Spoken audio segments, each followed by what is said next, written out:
It's James Steinhubel with TVU and the Faith Channel, and I'm here with Alan Durtschi, former missionary to Sherwood Park from 1991 for the Church of Jesus Christ of Latter-day Saints, now a retired registered nurse. How you doing, sir? I'm doing very well. How are you? Very well. Good to see you. Good to see you. So Good to see you. where are you now? So let's kind of make a geographic connection, and we'll get rolling with what's going. I live in North Salt Lake City, which is a small suburb just north of Salt Lake City, Utah, in the USA. Awesome. And you're a retired registered nurse. So you spent your career there. What was sort of a quick rundown on that? Well, I started out just doing regular nursing and then specialized. I've had two specializations. My first specialization was in the care of AIDS patients during the late 80s, early 90s, before they had very many treatments. And then I switched over to cancer care at the Veterans Hospital in Salt Lake City, and I've been there the last almost 20 years that I was there. And I recently retired. Recently retired, so you were at home when the COVID wave came through. How has it affected you as a retired person, and what are you noticing? Well, as a retired person, I am not terribly affected here in Utah. Where I live, we have, of course, the stay at home, stay safe advisory. I can get out and check on friends if I need to, or family members. As a registered nurse, I'm still registered. I still have my license, and I am available for call-up if we do need it. Currently, we have a lower than expected volume, and we are not seeing a high death count. We are still well under 50 as far as people who've passed on from COVID, and people are doing what they should: social distancing, staying home, being careful. Now you have a background in emergency preparedness. That's correct. So I'm gonna ask the question, but I want you to begin by just giving a little bit of background on that. So for what you've seen in your community, and then for what you're seeing on TV, so for maybe the United States, how has the emergency preparedness systems and response been? Well, I'm going to give you two different kind of answers on that. First, the people are doing a great job. The emergency responders, the first line, frontline staff, firefighters, police officers, they are being incredibly brave and strong and getting out there and getting the job done. Unfortunately, I think that many places in the world, including throughout the United States, have been under-ready with appropriate medical gear for such a pandemic. And this is I don't want to make it sound weak, but this is not as serious as other pandemics the world has seen, such as the Spanish flu or the pneumonic plague. Those were much more deadly, but also we didn't have mass media to tell us to stay home and how to be safe. Excellent, excellent. So as you're now, we're sort of around where we are, and perhaps where you are, we're sort of I see at the peak. Not that it's a feeling of comfort, but I think that it's going to start to recede. We still have to deal with it the way we're dealing with it, but moving forward, what are you going to change, or what are you going to add, or what are you going to do personally, and from where you're coming from? You're quite experienced and have great wisdom and knowledge. Well, I live prepared, and I've been doing it for many years. I'm not a crazy survivalist or anything like that, but I believe in living prepared. I already had toilet paper. I already had water.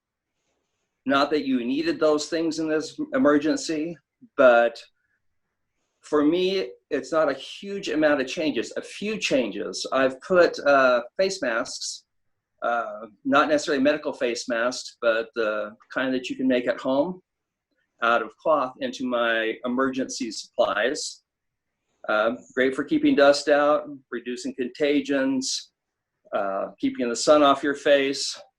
that kind of thing. And so that's an addition to all the other things that you would do to be prepared. That's great. You know, a big part of the health service delivery of services has been forced into a telecare environment. Now, you were one of the leading proponents in bringing forth Telecare in where you were at, weren't you? You've got a little bit of history with Telecare. Well, actually, it's been over 20 years ago that I got started in Telecare when I was doing home care. And we had a large portion of AIDS patients at that time who were being treated at home. And some of their treatments were fairly complicated and other ones were not. And if we could call them up, have them check their temperature, have them look into the camera, show us any areas of concern they may have, like a new tumor or lesion or a sore, we could check that. Hey, yeah, you got my article there. Haven't seen that for a while.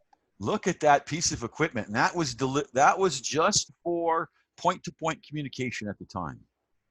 It was, but if you look, you'll see it's also got a blood pressure cuff. It does, yeah. And so that blood pressure cuff, the patient would put that on, or a family member would put it on them, and we would get an updated and current set of vital signs, and that would be electronically transmitted to my unit at the office. Wow. And there's a little camera up on top that is huge by today's standards, but it was something that made it nice. And I could check on non-acute patients that pretty much just needed to be checked on, or maybe some education provided, or that had some other need. I could do a dozen of them in an afternoon, where if I had to drive to each one individually, it would have taken, 2 days. Wow. So this was a 14.4 dial-up modem, or what was going on here? That's about 25 years ago, and I'm not really sure what kind of 4600. So it was man. It took a while to get the picture going and everything, but it was ancient, but it was good and it was effective. That was high tech, man. Like, it's high tech for it. It still looks good, you know. Yeah. So colored screen and the new ones are even better. And the new ones are even better. That is yeah. So that's a great legacy, and it's you know, you have great position. So Sherwood Park, you know, that was a long time ago. You're talking 1981. Did you say that you were here? 82? Yeah, 81. 1981. I bet your memory of Sherwood Park was 3 nice communities surrounded by beautiful forests and large groups of trees, and yeah. I just wanted to happily report that big box retail and fast food and wonderful office buildings and townhouses and multi-story apartment buildings and fabulous neighborhoods have filled all those areas. So Sherwood Park continues to. That's too bad. It's I wonderful. really enjoyed the semi-rural area it was back then. It was a very beautiful place, lots of nice people, lots of nice neighborhoods, single family homes for the most part, and a few apartments. Yeah, you know, a couple of box stores, but nothing big. Yeah, you know, and Sherwood Park's based on those old values. So you're what, 19 years old when you came to town? Yeah. And so how did it work back then? Were you did you go to prep? Did you just get your the letter to go on a mission and you showed up? How did it work back then? Back then you had you put in your paperwork saying you wanted to go. A while after that, you got a letter saying that you had been called as long as you were worthy, and then you went down to the Missionary Training Center in Provo, Utah. And from the Missionary Training Center, I was there for about a month, and you learned the basic discussions, back then they wanted to have a orderly presentation of what the teachings of the church were. And then they shipped us up to Alberta, landed in Calgary, and we got dispersed out. Sherwood Park was my second area. My first area was in Calgary. And so when I got there, I'd been out about 6 months. And Nice. I think I was there 4 or 5 months. Nice. What Yep. would you take away from your time here with us? What'd you think of us, and what'd you take home?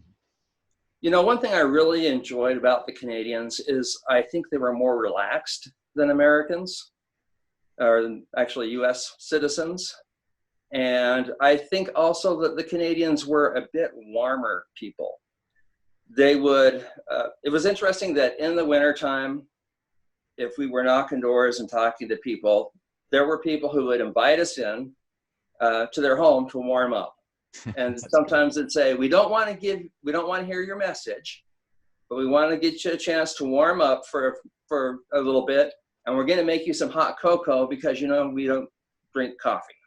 That's nice. That's good. So we'd let them make us some cocoa, would chat about the weather or something like that, and back out on the road.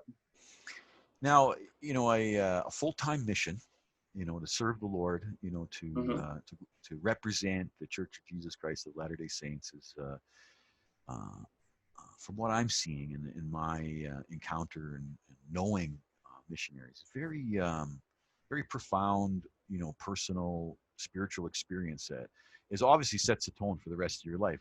I've had a couple other younger missionaries on and seeing how well they're doing. Now to see yourself, it's, what kind of, real important realizations or spiritual times did you have on your mission that still reside with you and you live with? You know, I think from the mission, one of the most important things I found was communicating actually with God. That was something that I still enjoy and find very powerful, is the power of prayer. And taking the time every day to pray, and then waiting and seeing how those prayers were answered. Sometimes it was like you wanted, and sometimes it was a complete surprise. I'm asking everybody the same thing, and I'm going to ask you as well. If there's any, a word of wisdom or a word of knowledge, something of value that you could share at this time for our viewers here. You know, I think the most important aspect of my religious training, the time on my mission, and the time since my mission is how important it is to have your family united in the gospel. We believe families are forever. We believe in eternal marriage. And having lost my wife just over a year ago, it is beautiful to know that it's not till death do you part, but that you are sealed for eternity. And when I go, we are still married and we're still a couple. And the beautiful relationship we had continues on. That's beautiful. That's awesome. Alan Durtschi, retired registered nurse, former missionary here in Sherwood Park for the Church of Jesus Christ of Latter-day Saints. Thanks for being with us, sir. You're very welcome. Have a beautiful day. Thank you. We'll see you next time. All right.